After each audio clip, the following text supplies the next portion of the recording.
High জনগণ, ঈদ মোবারক। আপনারা সবাই কেমন আছেন? আপনাদের তো আমি ঈদ সালামি দিতে পারিনি, তাই আমার লেখা একটা কুখ্যাত কবিতা আপনাদের নামে উৎসর্গ করতে চাই। যদিও আমার কবিতার আবৃত্তির কণ্ঠ ভালো নয়, তবুও আপনারা মন দিয়ে শুনবেন।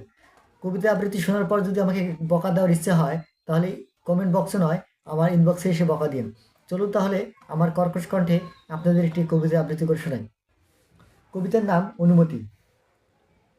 তুমি একবার হ্যাঁ বললেই তোমার ডান হাতে এঁকে দিব বন্ধুত্বের প্রথম চুমু। আমার অন্তরে জমিয়ে রাখা ভালোবাসাটুকু দলিল করে দেব তোমার নামে। আমার জীবনের প্রতিটি চাঁদনি রাত কল্পনা তোমার সাথে নির্ঘুম কাটিয়ে দেব। শোনো জারুল, শুধু একবার তোমাকে ভালোবাসার অধিকার দাও। বাইরে ঝিঝি পোকারা ডাকছে, আমি ডায়রিয়ার কলম নিয়ে বসে আছি বিছানায়। শোনো জারুল, আমি তোমার নামে লিখতে চাই শত শত প্রেমের কবিতা। রাত যত গভীর হয়, তোমার প্রতি আমার ভালোবাসা বাড়ে।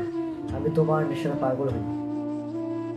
এই জারুল, শোনো না, আজীবন তোমাকে ভালোবাসার অনুমতি দিবে।